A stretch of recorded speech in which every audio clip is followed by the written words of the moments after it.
자, 기출문제를 좀 보시기 위해서 여러분들이 지금 앉아 계십니다. 진도를 지금 앞에 나와 있기 때문에 여러분들이 뭐 한 31번까지는 아마 풀어 보셨을 거예요. 6번에 걸쳐서 민법 총칙부터 민사특별법까지 기출문제를 한 200문제 정도 확인을 해볼 건데요. 이 시점에서 기출문제를 확인하는 이유가 딱 하나입니다. 그 지문에 익숙해지기 위해서 하는 거예요. 기출문제는 여러분들이 뭐 풀어가지고 맞추려고 활용하시는 게 아니라 그 기출문제에 나오는 지문들의 표현에 익숙해지셔야 돼요. 여러분들이 아무리 기본 이론 강의를 열심히 공부하고 알고 있다 하더라도 기출 지문에 익숙해지지 않으면 무슨 소리인지를 몰라요. 이따가 보면 뭐 대부분은 또 알겠지만 표현 자체가 굉장히 낯선 것들이 많습니다. 그래서 본인이 알고 있는 거하고 시험 점수와 바로 연결이 안 돼요. 그런 경우가 굉장히 많습니다. 그래서 어느 정도 공부가 된 시점에서는 여기서 어느 정도 공부라는 건 점수로 얘기하는 건 아니고요. 점수는 뭐 한 30점 나올 거예요, 민법. 어느 정도 점수가 30점 정도 나온다. 이런 걸 전제로 해서 기본 강의 한 3번 정도 들었다. 보통 기본 강의 한 3번 정도 들었다. 그러면 이제 수업 시간이 들려요. 그렇죠? 3번 정도 들으면 수업 시간에 강사가 하는 얘기가 들려요. 아, 저게 그런 기억에는 남아있질 않아요. 기억에는 남아있지 않고 문제도 안 풀려요. 문제도 안 풀리는데 들리기는 들려요. 이런 단계쯤 됐을 때 기출지문을 한번 확인함으로써 점수를 업그레이드 시킬 수가 있게 됩니다. 그래서 이 수업의 목적은 조금 더 톡 까놓고 해서 지문 외우자. 조금 더 솔직하게 얘기하면 지문 외우자예요. 아시겠죠? 그렇게 생각하시면 돼요. 나머지는 하면서 조금씩 말씀을 드리겠습니다. 자, 민법 총칙 보면요.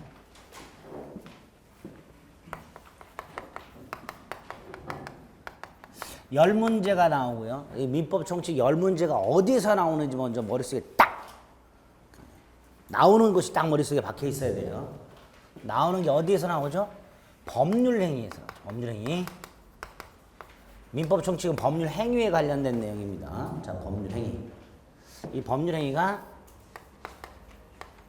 뜻과 특징이 있고 종류가 있고 요건이 있고 해석이 나오는데 보통 여기에서 한 문제가 나옵니다. 여기서 한 문제가 간혹.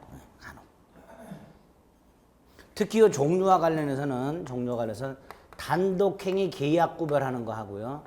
채권행위 처분행위 구별하는 거 이런 것들이 가끔 법률행위 종류를 물어볼 때 나옵니다. 그냥 법률행위 요건과 관련해서는 효력요건. 효력요건이 2개가 있죠. 일반적 효력요건하고 특별 효력요건. 그 중에 일반적 효력요건 중에 2개. 목적에 갖춰야 요건. 확정성, 가능성, 적법성, 사회적 타당성. 네 가지. 이 중에서 주로 요거 집중해서 103조, 104조 반사이질성행위하고 불공정한 법령 여기서 집중해서 나오죠. 네? 두 번째 의사표시. 여기에는 비정상적 의사표시가 4개가 있죠.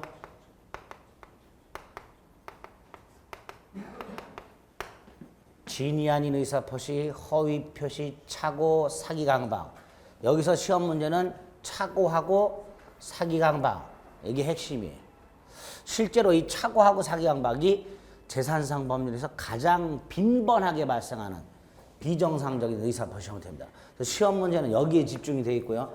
물론 요거와 관련된 가장매매 간혹 나오죠. 가장매매 정리할 거예요. 그래서 여기에서 한 4문제 내지 5문제가 나오게 됩니다. 목적요건과 의사표시요건. 세 번째로 특별효력요건이라고 해서 대리가 나오죠. 그죠? 대리와 관련해서 대리의 삼면관계하고요. 삼면관계는 대리권과 대리행위 여기가 핵심이고요. 복대리 나오고요. 무권대리 나오죠. 무권대리는 협의의 무권대리하고 표현대리가 나오고요. 여기서 세 문제 나오죠. 대리에서. 적어도 두 문제 이렇게 나오죠. 나오는 건 다 여기에요. 대리권하고 대리행위, 복대리, 무권대리, 표현대리. 표현대리도 다른 거 안 나오고 126조 권한을 넘은 표현대리. 여기 집중해서 나오게 됩니다. 네 번째가 무효 취소죠. 법률 행위가 효력 요건을 제대로 갖추지 못하면 그 법률 행위는 무효 또는 취소 이렇게 되죠. 법률 행위가 효력 요건을 제대로 갖추지 못하면 무효 또는 취소가 될 텐데 먼저 무효와 관련해서는 첫째 나올 수 있는 게 유동적 무효. 유동적 무효와 관련해서 토지거래 허가구역 내 허가전 거래 행위. 예? 징글징글하게 나오죠. 아시잖아요 다. 그 다음에 조문 몇 개, 137조 일부 무효의 법리, 138조 무효행위 전환, 139조 무효행위 추인, 조문만 기억하시면 되고요. 취소와 관련해서는 취소, 사유, 재착사강, 취소 권자, 재착사강 대승, 예? 제한능력자, 착오에 의한 의사 표시한 자, 사기 강박에 의한 의사 표시한 자, 강박에 의해서 의사 표시한 자, 대리인, 승계인 이렇게 취소 사유, 취소 권자, 누구에게 취소할 것인가, 상대방, 취소의 효과, 거기에다가 취소할 수 있는 행위의 추인, 법정 추인 이런 것들, 취소권의 단기 소멸 이런 것들. 내용은 어려운데 조문만 잠깐 꿰시면 한 문제 정도 맞을 수 있죠. 마지막에 나오는 게 뭐예요? 부관, 조건, 기한. 여기에서 한 문제씩 이렇게 나오죠. 두 문제 내지 세 문제, 두 문제 내지 세 문제, 세 문제, 한 문제, 한 문제. 총 그래서 10문제가 나오죠. 해석과 관련해서 뭐 자연적 해석 정도만 간단히 보여. 이 민법 총칙 전부예요. 여러분들이 집중해서 봐야 될 거 전부예요. 네? 네? 이런 것들을 이제 이렇게 멍하세요? 민법 총칙 끝났어요. 네, 끝났어요. 예, 이게 다예요. 아니 이게 다예요. 이게 다 이거밖에 없어요. 이제 여기에 문제가 뭐가 나오는지 집중해서 어떤 형태로 나오는지 그것만 딱 몇 개 확인하시면 돼요. 전형적인 것만 확인하면 됩니다. 먼저 좀 전에 법률의 종류를 물어보는 게 가끔 나온다 그랬죠. 1번에 보니까 단독행위가 아닌 것은 이렇게 되어 있습니다. 자, 단독행위, 뭘 단독행위라고 하죠? 의사표시가 꼴랑 한 개 있는 거, 의사표시 꼴랑 한 개.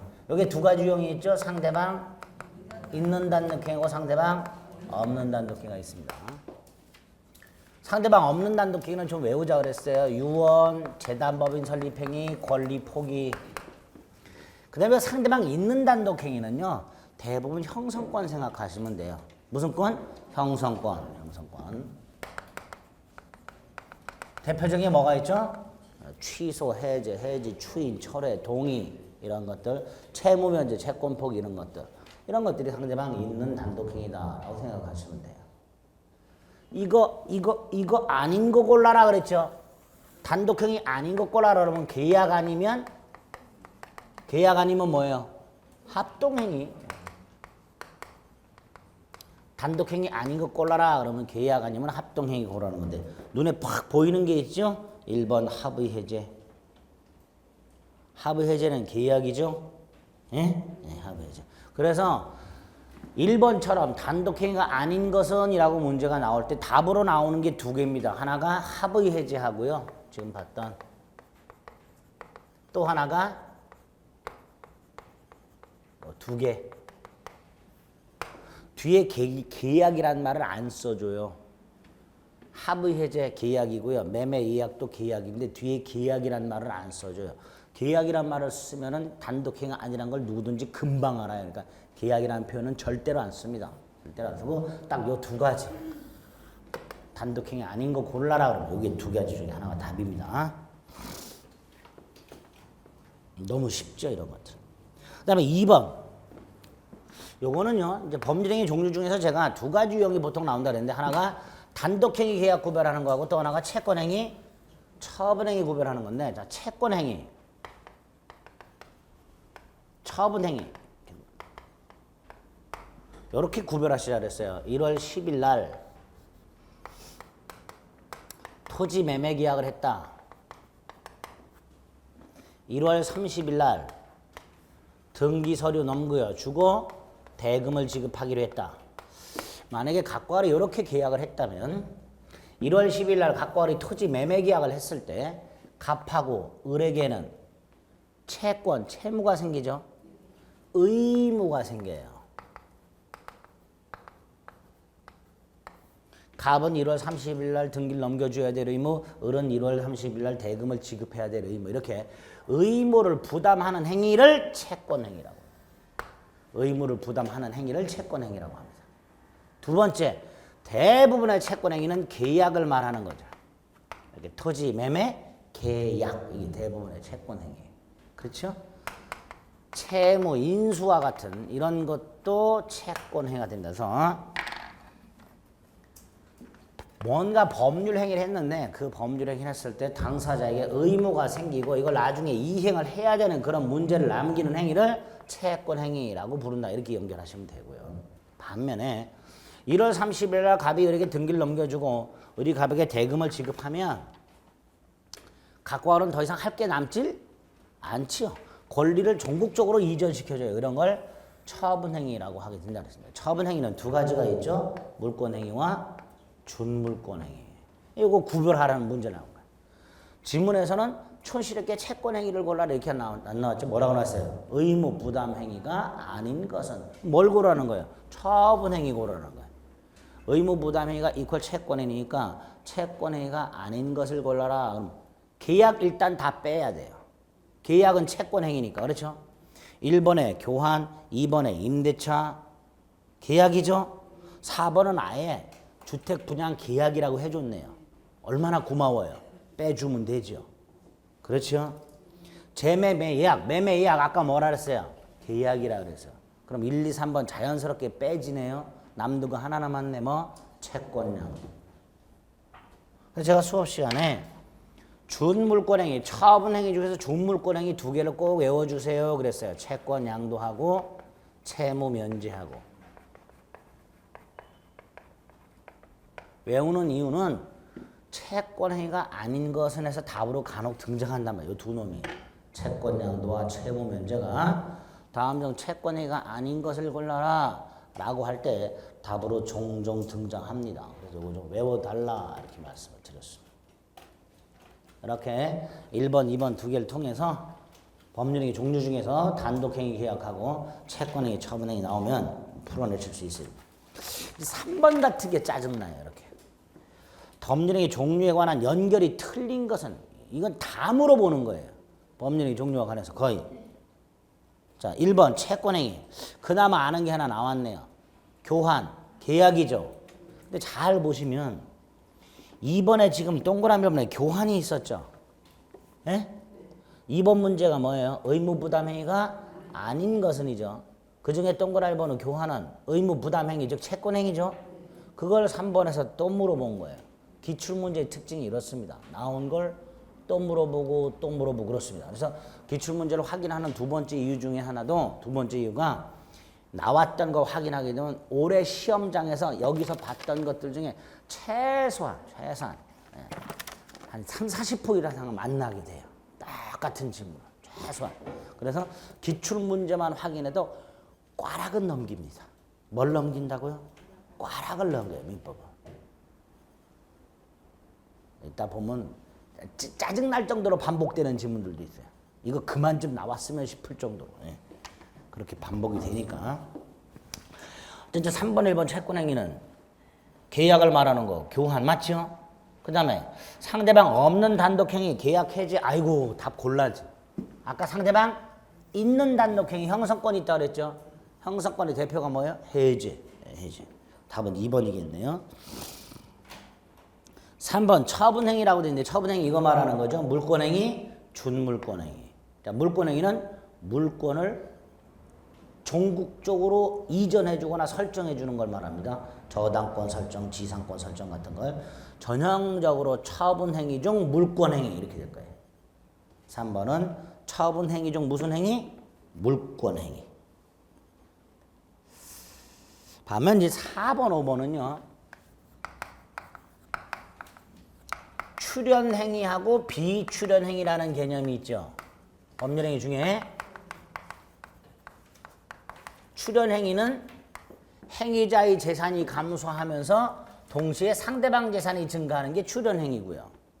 비출연행위는 재산 증가과는 관계가 없는 게 비출연행인데 비출연행위는 예를 2개 기억해 두시면 돼요. 하나가 미성년자가 법률행위 할 때 부모가 동의해 주는 경우 미성년자가 법률행위 할 때 부모가 동의해 주는 경우 요거 하나 하고요. 동산 소유권 포기 이 두 가지만 기억을 해 두시면 돼요. 이게 비출연행입니다. 동의하고 동산 소유권 포기 요게 비출연행이다. 이렇게 기억을 하시면 되고 출연행위에 2개가 있어요. 유상과 무상. 출연행위에 2개가 있습니다. 유상과 무상. 유상이란 서로 출연행위 하는 걸 말하는 거고요. 무상은 어느 한쪽만 출연행위 하는 걸 말합니다. 이때 유상, 매매, 우리 시험범에 있는 거, 교환, 임대차. 우리 시험범위. 유상, 우리 시험범위 3개가 있죠? 매매, 교환. 그거 생각하시면 되고, 무상은 증여, 사용대차. 이렇게 딱 외워주세요. 외워. 그래서 1번부터 3번까지 법률행위 종류를 물어보게 되면 딱 이 정도입니다. 이 이상을 벗어나지 못합니다. 그래서 단독행위 중에 상대방 있는 단독행위 형성권, 뭐 취소, 해제 이런 것들 기억하시면 되고 상대방 없는 단독행위 유언, 재단법인 설립행위, 권리 포기 요거 외워주시고 두 번째로 단독행위가 아닌 것을 골라라 할 때 답으로 나올 수 있는 거 2개 채권행위는 무슨 계약을 말한다. 의무 부담행위라고도 한다. 이렇게 기억하시고 처분행위는 물권행위와 준물권행위다. 준물권행위는 이런 게 있더라. 마지막으로 출연과 비출연행위로 나누게 되는데 비출연행위 얘 2개 기억해 두자. 출연행위 유상과 무상으로 하는데 유상에 우리 시험범위 3개, 무상에 2개 딱 머릿속에 넣어둡니다. 이렇게만 넣어두면 올해도 법률행위 종류 물어보는 게 또 나올 것 같아요. 자꾸 나와요 요새 한 문제 정도는. 나오면 요거 가지고 풀어내시면 됩니다. 아시겠죠? 여기 첫 번째. 두 번째로 이제 효력 요건관에서 첫 번째로 목적 요건이 나오는데 확정 가능 적법 사유적 타당성. 이 중에서 요게 핵심이든지 요거 가끔 물어본다 그랬어요. 적법성. 자, 적법성이 뭐죠? 적법성이 뭐예요? 법률의 목적이 적법성이 뭐죠? 안 했나? 네? 법률행위가 효력 요건을 갖춰야 유효라 그랬죠. 그 효력 요건 중에서 목적이 갖춰야 될 요건 중에 목적이 확정돼 있고 실현이 가능하고 적법하고 사회적 타당성을 갖춰야 되는데 이때 적법성이란 법률행위가 강행규정에 위반하지 아니할 거다. 그게 적법성이었어요. 이때 강행규정이 효력규정과 단속규정으로 나뉜다 그랬어요. 우리 판례가 이렇게 나눈다 그랬어요. 이유는 강행규정, 즉 효력규정, 단속규정을 위반했을 때 원래 다 무효여야 되는데 강행규정을 위반했기 때문에 효력규정을 위반한 경우는 무효지만 단속규정을 위반했을 때는 무효가 아니다, 유효다. 다만 뭐가 된다? 처벌된다. 그랬죠? 그리고 단속규정에 예가 되는 걸 3개를 외워달라 그랬어요. 3개. 예? 첫째 뭐가 있었죠? 예? 중간생략 등기 금지. 오늘 외워요. 오늘 아예. 뭐 하나라도 건져 가셔야 될 거 아니에요. 오해.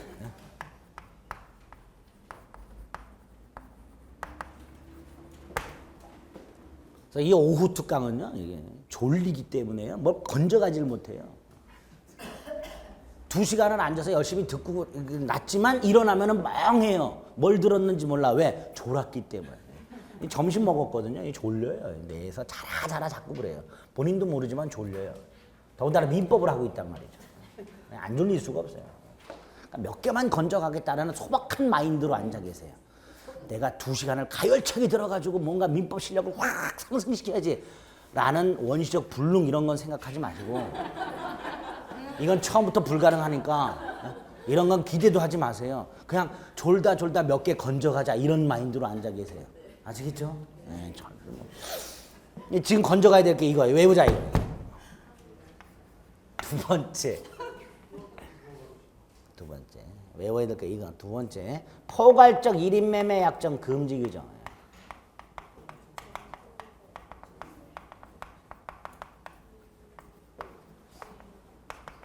세 번째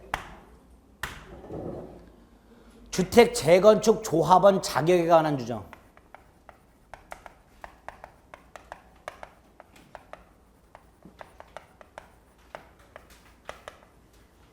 단속 규정. 이걸 왜 외워야 되느냐? 지금 여기처럼 아예 직접 물어봐요. 효력 규정이 아닌 거 이렇게. 에? 아예 직접 대놓고 물어봐. 효력 규정이 아닌 거. 그럼 이거 셋 중에 하나 답이에요. 답 몇 번? 1번. 아주 깔끔해요. 지금까지 그렇게 물어봤어요. 효력 규정이 아닌 거 이렇게. 그럼 답이 지금 이게 3번이나 나왔어요. 이게 3번. 요거 한 번 나왔어요. 요거 한 번. 요거 나올 때가 됐어요. 재건축 조합원 자격 규정. 두 번째 유형이 이렇게도 나와요. 다음 중 무효가 아닌 것은 이렇게. 뭐라고 나온다고요? 무효가 아닌 것은. 그러면 뻔해요. 중간생략 등기 합의. 예? 포괄적 1인 매매 약정. 마지막으로 조합원 자격이 없는 자에게 조합원 지위를 양도하기로 하는 계약. 이 세 가지 중에 하나가 답이에요. 아시겠죠? 그렇게 머릿속에 외워두면 돼요. 한 문제 건집니다. 됐죠? 외우세요. 4번. 나머지 2, 3, 4 뭐 볼 필요도 없죠. 됐죠? 그 다음에 5번. 법률행 효력이 발생하기 위한 요건이 아닌가. 자, 이거는 제가 여긴 좀 지우고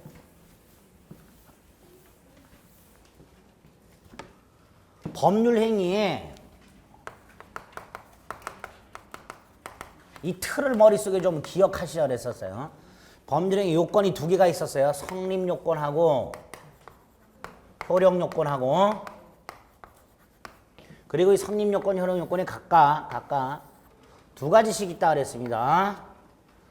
모든 법률행위 필요한 일반적 요건과 어떤 특별한 법률행위 필요한 특별요건 이렇게 둘로 나뉜다 그랬고요. 일반적 성립요건에 3개가 있었습니다. 당사자, 목적, 의사표시. 그 다음에 특별 성립요건 3가지를 외우자 그랬어요. 혼인에 있어서 신고, 유언에 있어서 방식, 그 다음에 요물계약에서 요물성,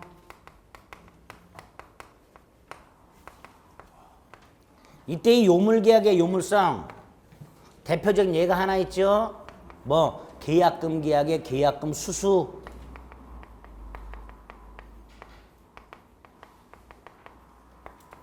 이 법률행위 성립요건이에요. 이렇게 일단 일반적 성립요건, 특별 성립요건 좀 눈도장 찍어놓고 효력요건, 당사자, 능력이 있을 것, 목적, 확정, 가능, 적법, 사회적 타당성을 갖출 것, 의사표시, 의사와 표시가 일치하고 하자가 없을 것. 이런 것들. 그 다음에 특별 효력요건은 외우자 그랬어요. 대리행위에서 대리권의 존재, 조건부 행위에서 조건의 성취, 기한부 행위에서 기한의 도래, 유언에 있어서 유언자의 사망, 토지거래 허가 구역에서 토지거래 허가. 그래서 요건 좀 외워달라 그랬어요. 왜? 이렇게 시험지 나오는데 특효, 대, 조, 기, 사, 가 이렇게 좀 외워달라. 그래서 성립요건하고 효력요건을 일단 기본적인 틀을 딱 잡고 거기에 어떤 게 있는지 자꾸 봐서 외워놔야 돼요. 이유가 5번처럼 나와요. 뭐라고 나왔어요? 효력이 발생하기 위한 요건이 아닌 것은 이렇게 돼 있어요. 그럼 이 효력요건 아닌 거 골라라요. 그럼 이거 외워져 있어야 돼요. 그런데 거기에 보면 1번에 대리 있죠. 2번에 조건이 있죠. 4번에 적법성 있죠. 5번에 허가 있죠. 그럼 남는 거 꼴랑 하나예요. 3번. 그래서 두 가지 형태가 문제가 있었어요. 하나가 지금 5번처럼 효력 요건이 아닌 거 골라라. 예? 그게 두 번이나 요 농지취득 자격증명이 답이었어요. 이거 골라주시면 돼요. 이 농지취득 자격증명 이거 효력 요건 아닙니다. 농지법에 적용을 받는 농지를 매수할 때 농지법 적용을 받는 농지를 매수할 때 그 매수인이 설령 농지 취득 자격증명을 갖추지 못했다 하더라도 그 계약 자체는 유효. 효력 요건 아니다. 요렇게 한번 나오고요. 옛날에 한 10년 전 그것도 더 됐을 때는 이런 식으로 나왔어요. 여기 효력 요건 4개 하고 요거 하나 끼워 놓고 성질이 다른 하나는 이렇게. 이게 조금 더 고급지게 낸 거예요. 어렵게. 아예 그냥 톡 까놓고 효력 요건 아닌 거 골라라면 금방 골라요. 그런데 이거 4개에다가 이거 하나 싹 끼워놓고 성질이 다른 하나는 그럼 대부분 이거 골라요. 허가. 공법상이랑 뭐 어쩌고 그러면서 이거 골라. 그게 아니고 이게 효력 요건이에요. 이거 하나 무슨 요건이에요? 성립 요건이에요. 민법에서는 이런 식으로 문제가 나옵니다. 그래서 요 법률행위 요건과 관련된 것들은 머릿속으로 딱 틀을 잡아두고 암기가 되어 있어야 됩니다. 아시겠죠? 그럼 금방 맞출 수 있어요. 이렇게. 됐습니다. 이제 6번. 자, 이제 6번부터는 반사회 질서 행위인데요. 6번부터 12번까지가 사회적 타당성과 관련된 건데 지금 문제가 여기에 집중돼 있죠? 자, 먼저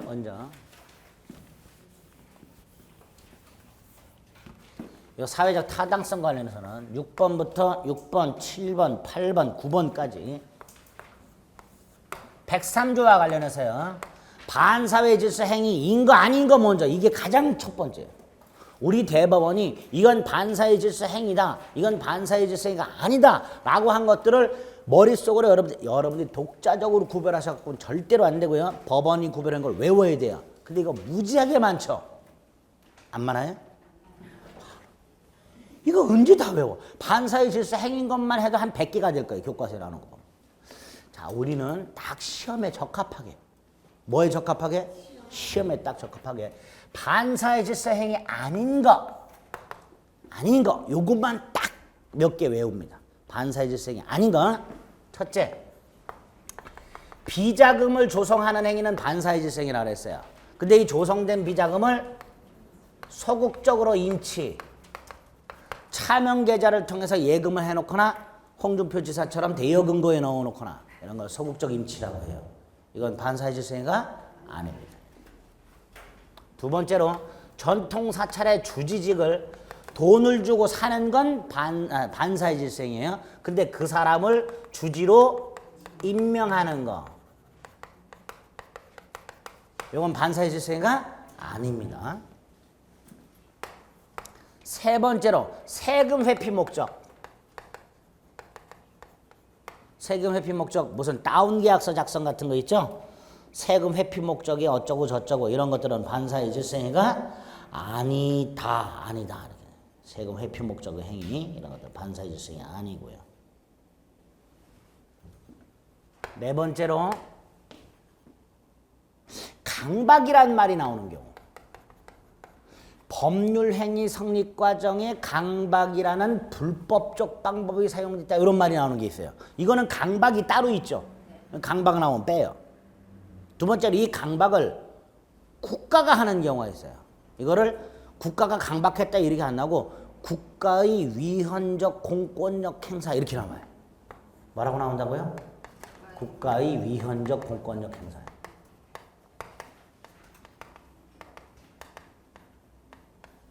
강박을 당해서 재산을 뺏겨요. 삥 뜯기는 거죠.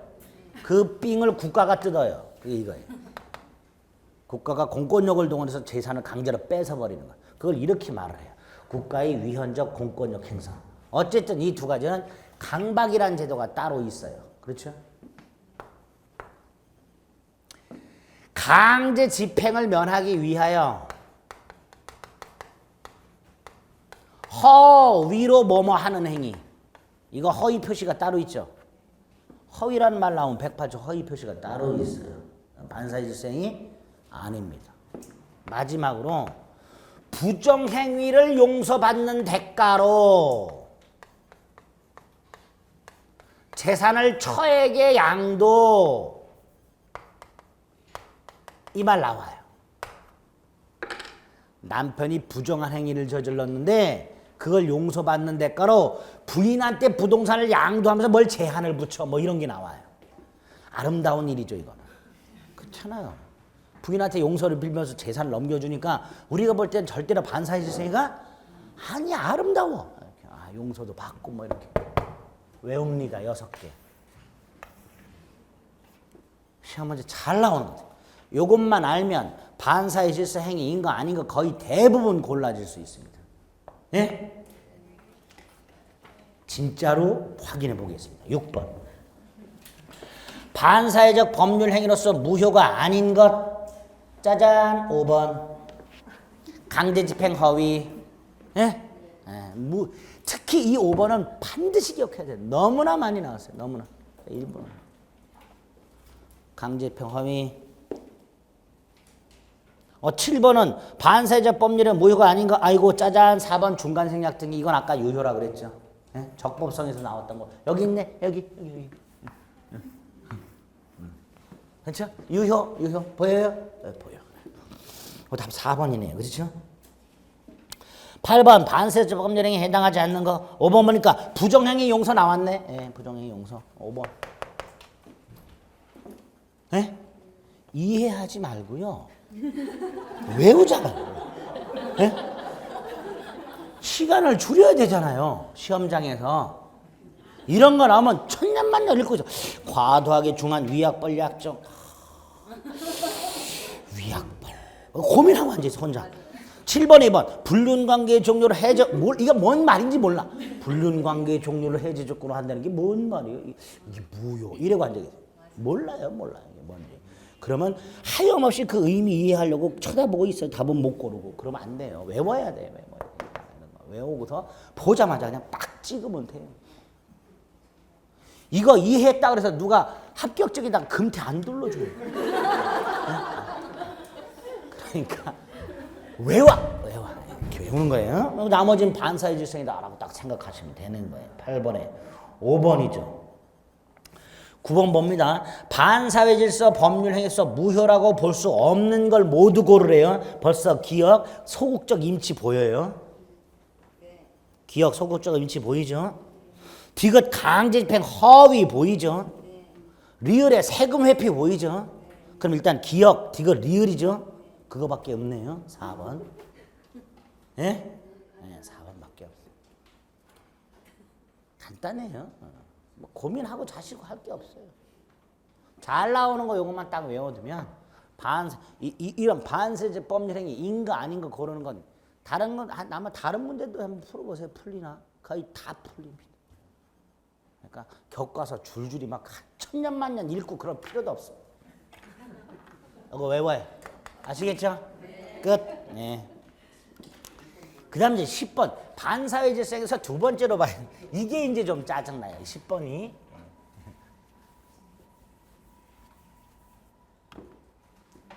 뭐죠 이거? 부동산 이중매매. 갑이 자신의 부동산을 을에게 매도하였는데 그 사실을 잘 아는 병이 갑의 배임 행위에 적극가담해서 부동산을 매수해서 이전 등기를 받은 경우 갑이 부동산을 을에게 팔았는데 병이 적극가담을 했대요.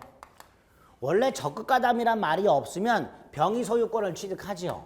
그런데 매도인의 제1매수인에 대한 배임행위가 있고 그 배임행위에 제2매수인이 무슨 가담했다면? 적극가담했다면 그때는 이게 반사의 질서행위로 무효가 되고 이게 반사의 질서행위로 무효가 되면 병등기는 어떻게 된다? 이것도 무효가 돼요. 그래서 부동산 이중매매는 보통 제2매매계약이 반사의 질서행위로 무효가 되었을 때 그 법률관계를 어떻게 처리할 것인지를 골라라 이렇게 나옵니다. 이것도 몇 개 없어요. 딱 먼저 정리합니다. 첫째, 병등기 무효라 그랬어요. 병은 소유권을 취득할 수가 없어요. 그래서 병과 거래한 전득자는 선악불문하고 소유권을 취득할 수가 없습니다. 여기서 조심하셔야 될 표현이 하나 있어요. 요놈. 제2 매수인과 거래한 전득자는 선이라 하더라도 소유권을 취득하지 못하죠. 이거를 얘는 소유권을 취득하지 못한다 이렇게 나오질 않고 선의의 전득자가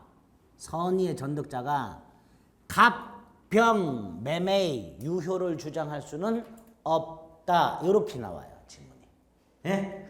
얘가 소유권을 취득할 수 없다 이게 아니고 얘는 요 제2매매 유효 주장할 수 없다. 만약에 얘가 이게 유효라고 주장할 수 있다면 얘는 보호를 받는 거예요. 그렇죠? 근데 얘는 보호를 받지 못하기 때문에 갑병 매매의 유효를 주장할 수는 없다. 이렇게 하나가 나오고요. 일단 두 번째로 병등기를 말소하는 방법.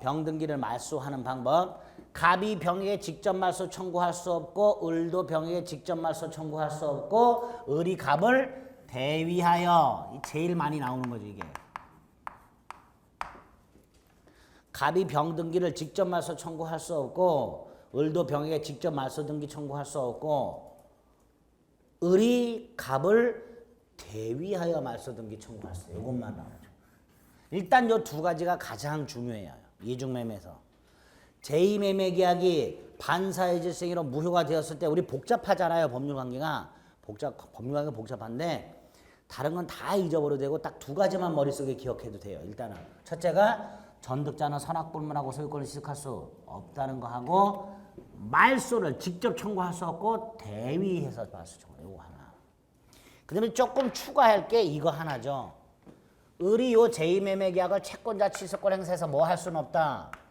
취소할 수는 없다. 이거 하나 추가해서 기억을 해주시면 돼요. 요 세 가지 정도만 알고 계시면 이중매매 적극가담 반사의 질성이 거의 다 풀린다고 보시면 됩니다. 그러면 1번 갑병매매는 무효죠. 지금 여기 써 있어요. 갑병매매 무효라고요. 2번 을은 병에게 소유권 이전 등기를 청구할 수 없다. 안 돼. 을이 병에게 소유권 이전 등기 청구할 수 있어요, 없어요? 없어요. 을하고 병하고는 계약을 맺은 적이 없어요. 3번 을은 갑을 대위하여 병에게 등기 말소를 청구할 수 있다. 맞죠? 대위에서. 4번 병으로부터 부동산을 전득한 정의 선이라면 소유권을 취득한다. 답이 요거죠. 답을 낼 게 없어요. 요놈하고 요거밖에 없어요. 거의 답으로 베베 꿀게. 예? 직접 말소 청구할 수 있냐? 대위 말소 청구할 수 있냐고. 전득자가 선이라면 소유권을 취득하냐 못하냐. 틀린 걸로 꼴 수 있는 게 그 두 가지밖에 없어요. 거의. 그러니까 딱 그것만 좀 조심해서 봐주시면 충분합니다. 답이 4번이죠. 5번 갑병 매매 계약을 채권자 취소권을 행사해서 취소할 수는 없다. 채권자 취소권을 행사할 수는 없다. 이렇게 되겠죠. 이중매매 이렇게 정리를 딱 해주셔야 돼요. 11번과 12번은 불공정한 법률행위죠. 자, 11번, 12번 불공정한 법률행위. 불공정한 법률행위는 딱 두 가지만 정리하시면 돼요. 요건과 적용 범위. 뭐하고 뭐? 요건과 적용 범위. 자, 먼저 요건. 알아두셔야 될 첫 번째 지문이 뭐예요? 급부와 반대급부의 현저한 불균형. 그렇죠? 이때 이 현저한 불균형은 행위 당시 객관적 가치를 가지고 판단, 요거 하나. 행위 당시 객관적 가치를 가지고 판단한다. 급부와 반대급부의 현저한 불균형. 행위 당시 객관적 가치를 가지고 판단한다. 요거 하나. 두 번째로 이게 중요하죠. 피해자는 궁박하거나 경솔하거나 무경험하거나. 예? 셋 중에 하나만. 셋 다 필요 없다. 궁박, 정신적 궁박을 포함한다. 무경험, 사회, 일반 거래 경험 부족, 특정 영역 경험 부족을 의미하는 게 아니라 사회 일반 경험 부족. 마지막으로 대리인을 통해서 불공정한 법률이 이루어졌다. 궁박은 본인 기준, 경솔 무경험은 대리인 기준. 요 두 번째 요건이 핵심이에요. 시험 지문 보고예요. 보고 아주 여기서 징글징글하게 나와요. 그러니까 이거 안 해오면은 불공정한 법률가 어려운 거예요. 외워요. 두 번째. 제일 많이 나오는 거 여기서 나요. 세 번째가 폭리자에게 뭐가 있어야 된다? 폭리의사. 폭리자에게 폭리의사가 있어야 된다. 그 다음에 잘 나오는 게 뭐예요? 입증 책임. 피해자하고 폭리자가 소송이 붙으면 피해자하고 폭리자하고 소송이 붙으면은 요 세 가지 요건을 다 누가 증명해야 된다 그랬어요? 피해자가.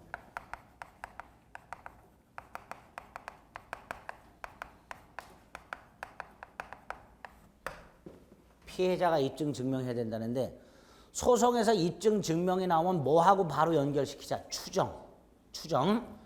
어떠한 사실이 추정된다 라고 나오면 이건 증명된 것. 요렇게 이해하시자 그랬어요 제가.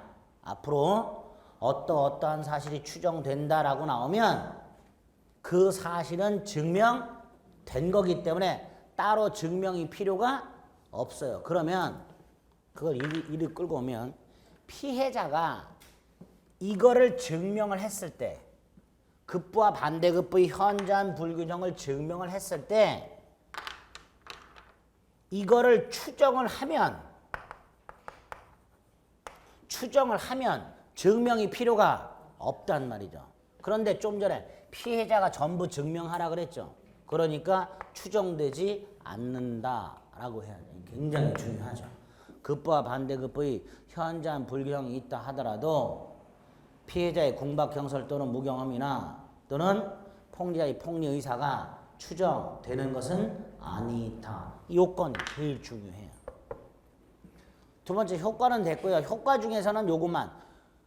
불공정한 법률행위는 무효행위의 전환은 인정된다. 나중에 전하는 거 상관없고. 적용범위. 일단 기, 부나, 증, 여와 같은 무상행위 여기에는 적용된다 안 된다? 안 된다. 주고 받아야 현저한 불균형을 판단하는데 이건 주기만 할 뿐 받은 적이 없으니까 기부나 증여와 같은 무상행위에는 불공정한 법리가 성립할 여지가 없는데 요거는 표현을 조심하셔야 돼요. 요거는 기부나 증여의 경우는 불공정한 법률행위가 성립하지 않는다. 불공정한 법률행위가 적용되지 않는다. 이렇게 나오기도 하지만 아주 베베 꽈서 판례가 이렇게도 말을 합니다. 기부나 증여와 같은 다시 한번 기부나 증여와 같은 무상행위는 행위의 불공정성을 논할 수 있는 성질의 행위가 아니다. 이렇게. 아니 그 묻지 마시고 그게 기출 지문이에요. 그게 기출 나왔던 지문이에요. 그런 지문이 나와요. 다시 한번 기부나 증여와 같은 무상행위는 행위의 불공정성을 논할 수 있는 성질의 행위가 아니다. 이 행위가 불공정한지 아닌지를 따질 수 있는 성질이 아니다. 즉 불공정한 법률이 성립하지 않는다. 그러니까 불공정한 법률이 성립하지 않는다라고만 기억하지 마시고 조금 까다롭고 짜증나지만 행위의 불공정성을 논할 수 있는 성질의 행위가 아니다. 이렇게까지 좀 기억해 두자만. 이거는 그렇게 나오니까. 이제 그런 거를 접하지 않으면 더럽게 어려운 거야. 표현이 이게 국어는 국어인데 이게 뭐 뜻이 뭐냐? 행위의 불공정성을 논할 수 있는 성질의 행위가 아니라는 말이 뭔지 몰라. 이게 조선시대 말 같단 말이야. 느낌이. 그렇잖아요. 그런 거. 어쨌든 요건 안 된다. 경매도 적용 안 되고요. 주로 계약에 적용되는데 단독행위에도 적용된다는 거. 어디에도 적용된다는 거? 단독행위에도 적용된다는 거. 채권자가 구속이 되어 있는 궁박한 상태에서 채권을 포기한 경우가 있었어요. 이거 판례가 불공정한 법률이 성립할 수 있다 그랬고요. 그 다음에 이 계약과 관련해서는 화해계약 하나 조심을 좀 해주세요. 화해계약이 뭐죠? 합의 보는 거죠. 화해계약이란 건 피해자와 가해자가 합의를 보는 거예요. 얼마를 배상하기로 합의를 보죠. 합의를 보고 일체 민형사 책임을 묻지 않기로. 그래서 보통 부재소 합의라고 해요. 그런데 궁박한 상태에서 무경험한 상태에서 받을 수 있었던 손해배상의 10분의 1만을 받고 부재소 합의를 해준 경우가 있었어요. 우리 판례 이거 불공정한 법리가 성립할 수 있다. 받을 수 있는 손해배상의 10분의 1만을 받고 부재소 합의를 해준 경우 불공정한 법리가 성립할 수 있다. 여기까지. 그래서 불공정한 법리는 이렇게 요건과 적용 범위 두 가지를 일단 최소한 머릿속에 딱 들어 있어야 돼요. 그럼 문제 풀려요. 11번. 틀린 것 골라라. 궁박은 심적 원인에 의한 걸 포함한다. 포함하죠. 근데 2번. 이 답 주잖아요. 증여의 경우에 적용된다고 틀렸죠. 3번. 무행위 전환법리 적용된다. 4번. 무경험은 대리인기준. 궁, 본, 경무, 대 그랬으니까 무경험은 대리인기준. 5번. 매각대금이 시가보다 현저히 저렴하더라도 불공정한 행위를 이유로 무효를 주장할 수 없다. 왜? 경매니까. 경매는 적용 안 된다 그랬으니까.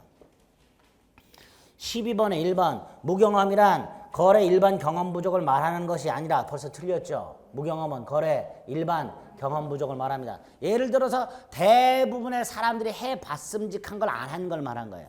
어디 가면 볼 수 있어요. 은행 ATM기 앞에 가면 볼 수 있죠. 카드 들고 가만히 서 있는 분들이 있어요. 기초다. 그럼 청원결창 경찰분이 와서 도와주죠. 그런 분들이 무경험이에요. 거기 ATM에서 돈 뽑는 사람들 100명이 들어오면 100명 다 들어오자마자 저서약 뽑아가죠. 근데 한두 사람만 머뭇 이러고 있어요. 그 다른 사람들이 일반적으로 해봤음직한 걸 못한 거 그걸 말하는 거예요. 특정 영역의 경험 부족을 의미하는 게 아니라. 1번이 틀렸네요. 2번. 궁박경설 무경험 가운데 어느 하나가 있으면 된다. 3번. 현저하게 공정을 잃었다 하더라도 궁박경설 무경험이 추정되지는 않는다. 4번. 부재소 합의도 특별한 사정이 없으면 무효다. 그렇죠? 불공정한 법률 행위로 불이익을 입는 당사자가 불공정성을 소송 등으로 주장할 수 없도록 하는 부재소 합의 따위도 무효가 될 수 있다. 5번은 불공정한 법률에 만들어진 취지 이런 것들. 틀린 것 1번 이렇게 되겠죠. 이 불공정한 법률이 우리 나오도록 기도해야 돼요. 올해 불공정한 법률이 나와라 기도해야 돼요. 나오면 무조건 맞을 수 있어요. 너무나 쉽게 나옵니다. 문제가. 기도하세요. 불공정한 법률이. 13번 있다고가 짜증나죠. 13번은 법률의 해석과 관련된 거죠. 이제 법률의 해석이 세 가지가 있어요. 자연적 해석, 규범적 해석, 보충적 해석 세 가지가 있죠. 자연적 해석은 어디에 초점을 맞추는 거예요? 의사. 규범적 해석은 어디에 초점을 맞춰? 표시. 보충적 해석은 어디에 초점을 맞춰? 가정적 의사. 의사에 초점을 맞추는 자연적, 표시에 초점을 맞추는 규범적, 가상적 의사를 밝히는 보충적 이렇게 세 가지가 있죠. 뭘 원칙으로 해요? 규범적 해석을 원칙으로 해요. 그 다음에 규범적 해석은 무슨 문제가 생길 수 있어요? 착오. 반면에 예외적으로 자연적 해석하는 경우가 있죠. 자연적 해석하는 경우 중에서 대표 중에 뭐가 있어요? 오표시 무해 원칙. 두 번째로 자연적 해석의 경우에는 착오 문제가 생긴다 안 생긴다? 생기지 않는다. 일단 요 법률의 해석 방법과는 이제 세 가지 기본적인 틀은 머릿속에 있으셔야 돼요. 자 그러면 14번 갑이 자기 소유 고한 점을 을에게 960만 원에 매도할 의사로 청약했는데 청약서에는 690만 원으로 기재. 자 갑이요 960만 원에 팔 생각이 있었는데 청약서에는 690만 원으로 표시했죠. 을에게는 뭐가 전달됐어요? 960이 아니라 690. 그러면 규범적 해석을 원칙으로 하니까 계약은 원칙적으로 어디에 대해 성립한다? 이렇게 해석하겠죠. 무슨 해석이에요? 규범적. 답 4번이죠. 그렇죠? 자, 이게 이제 옛날에 나왔던 거고요. 다음 페이지. 14번. 최근에 조금 더 고급지게. 갑은 을에게 X 토지를 98만 원에 매도하려고 했는데 잘못하여 청약세에는 89만 원으로 기재. 이거 위에 좀 전에 봤던 문제하고 똑같죠? 98만 원에 팔 생각을 했는데 89만 원이라고 표시. 갑이. 이에 대해 을이 승낙했다라고 돼 있죠. 그 다음에 여기에도 을이 갑의 의사를 알았거나 알 수 있었다 이런 말 없죠. 그러면 을이 승낙했다는 건 얼마에 승낙을 한 거예요? 89만 원. 여기에 성립한 거예요. 규범적이니까. 일단 이게 첫 번째야. 계약은 갑과 을 사이의 계약은 89만 원에 대하여 성립이 됐다 이렇게 된 거예요. 그 엑스토지 시가가 158만 원으로 폭등하자 갑은 병에게 158만 원을 매도하고 소유권을 이전해 줬다. 아우 이중매매가 결합이 돼 있어요. 병에게 158만 원에 팔고 소유권을 이전해 줬다라고 되어 있으니까 등기를 넘겨준 거예요. 그렇죠? 이중매매 문제까지 결합이 되어 있습니다. 틀린 것을 골라라라고 되어 있습니다. 자, 1번. 을은 갑병 사이의 계약을 사기를 이유로 취소할 수 없다. 아까 이중매매에서 기억이 나실란가 모르겠네요. 제1 매수인은 제2 매매 계약을 취소할 수가 없다 그랬죠. 제1 매수인은 제2 매매 계약을 취소할 수는 없다. 그랬었어요. 2번. 갑을 사이의 매매 계약은 특별한 사정은 얼마에 대해 성립한다? 89만 원 규범적해서. 3번. 을은 병 명의로 이루어진 등기 말소를 청구할 수가 없다. 을은 병한테 원칙적으로 찍소리하지 못한다. 병이 소유권을 취득한다. 4번. 만일 갑과 을이 98만 원으로 합의하였으나 89만 원으로 기재. 자, 이 4번 요게 뭐죠? 요게 오표시 무해죠. 자, 4번 봅니다. 갑과 을이 98만 원의 의사가 합치. 우리 법원에 의하면 양당사자 의사가 합치를 하면 설령 계약서에 이렇게 잘못 표시했다 하더라도 이건 생무시를 해버리고 계약은 얼마에 대해 성립한다? 의사 합치한 대로 98만 원에 대해서 계약이 성립합니다. 이 무슨 해석이에요? 자연적이죠. 자연적인 무슨 문제가 생기질 않아요? 착오 문제가 생기지 않습니다. 그럼 다시 4번.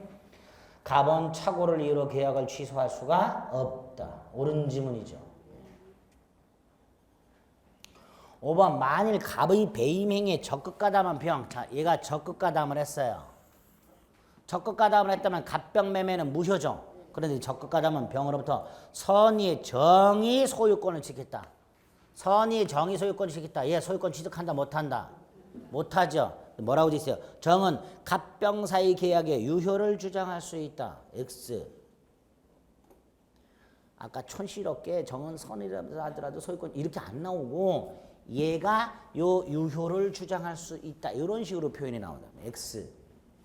선의 정은 갑, 병, 매매의 유효를 주장할 수 없다. 답은 5번. 이렇게 이중매매와 결합해서. 그래서 아까도 말씀드렸지만 이중매매 문제는 틀리게 내면 딱 두 군데라니까. 직접 말소 청구할 수 있냐, 대의 말소 청구할 수 있냐 이거하고 이 전득자 선의 요놈 보호되냐 안 되냐 내면 그거예요. 그 정도 하면 충분히. 근데 이제 이렇게 푸시면 되는데 이게 이제 해석이라든가 이런 게 이해가 아니라 그랬어요. 제가 딱 정리가 안 돼 있으면 이제 문제를 하염없이 읽고 있는 거예요. 98만 원에 매도하려고 했는데 잘못해서 청약세에 89만. 그럼 여기서부터 왜 이렇게 했지? 이렇게 시험 보다 말고 갑은 왜 이랬지? 뭐 이러는 거야. 잘못 썼나? 뭐 이렇게. 예. 그럼 문제하고 하등 상관없는 것 같고 이제 고민을 시작해요. 환장합니다. 예. 문제 풀기 싫으니까 이제 그게 문제 안 풀리니까. 그 다음에 이제 뭐 엑스토지가 시가가 158만 원으로 폭등하자 갑이 158만 원에 팔았는데 그럼 갑은 따블을 벌었네 뭐 이렇게 하면서 많이 벌었네 뭐 이래 불공정한 거 아니야 뭐 괜히 엉뚱하게 이상한 걸로 막 가버려요. 정확하게 이거는 갑의 입장에서는 의사표시가 불일치하는 게 하나 있었고 부동산 이중매매가 있었고 그게 딱 단순화시켜서 접근을 하셔야 됩니다. 아시겠죠? 여기까지가 법률의 목적과 관련해서 기억하셔야 될 내용들, 시험 문제 자료 나온 전형적인 유형들 딱 보신 겁니다. 이제 의사표시 보시면 돼요. 조금 쉬었다 볼게요. 15분.